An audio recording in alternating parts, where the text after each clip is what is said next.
Well, good morning. I'm British. I'm a citizen of the United Kingdom. I live in Scotland, where, as an Englishman, I'm officially described in statistical returns as other white British. And it struck me more than once that it's a salutary experience for an Englishman to be described in those terms. So I plan to use my hour to speak for and of the other. Okay?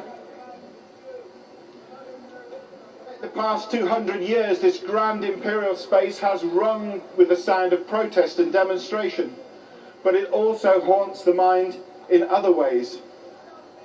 As I look now down Northumberland Avenue, past the London Eye, across the Thames, down to the fields of Kent, I think of the English revolt against serfdom of 1381, the Peasants' Revolt. They came up to London and they got stopped short of the city at Blackheath, and I can see their leader now, the Lollard priest John Ball, addressing the rebels.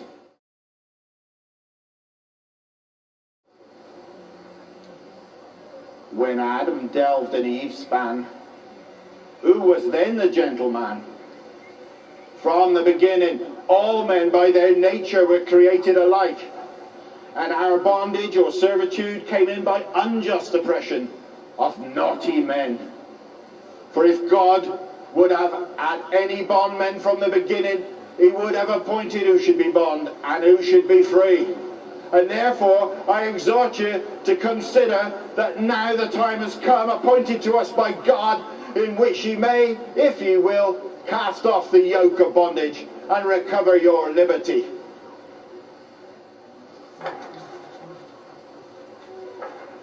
If I now turn and look down Whitehall, over there, I see the spires and the towers of Parliament. And in this year, 2009, of popular revolt against parliamentary abuse of privilege, I remember Oliver Cromwell, the member for Huntingdon, who described the situation in the 20th of April, 1653. It is high time for me to put an end to your sitting in this place, which you have dishonoured by your contempt of all virtue. You've defiled by your practice of every vice. Ye are a factious crew, and enemies to all good government. You're a pack of mercenary wretches, and would, like Esau, sell your country for a mess of pottage.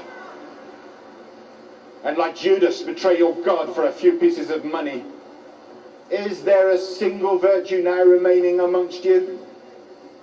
I command you, therefore, upon the peril of your lives, to depart immediately out of this place. Go! Get out! Make haste! Ye venal slaves, be gone! Take away that shining bauble there and lock up the doors. In the name of God, go! Well, it's a funny thing, but Cromwell was no liberal. In many ways he was a puritanical, militaristic dictator. But the cultural space that was created by the English Revolution made space for a hotbed of ideas. And here, honest John Lilburn, Gerard Winstanley, the diggers, the levellers and the ranters worked away to create something new, a new world. Winstanley, in his declaration from the poor oppressed people of England, said, "The power of enclosing land and owning property was brought into creation by your ancestors, by the sword, which first did murder their fellow creatures, men, and after plunder or steal away their land, and left their children fatherless. And therefore, though you did not kill or thieve, yet you hold that cursed thing in your hand by the power of the sword, and so you justify the wicked deeds of your fathers, and the sin of your fathers shall be visited upon the head of you and your children to the third and the fourth generation, and longer too, till your bloody and thieving power be rooted out of the land." It was a bit too radical for Cromwell, and the diggers and the levellers were quietly done away. Very sad.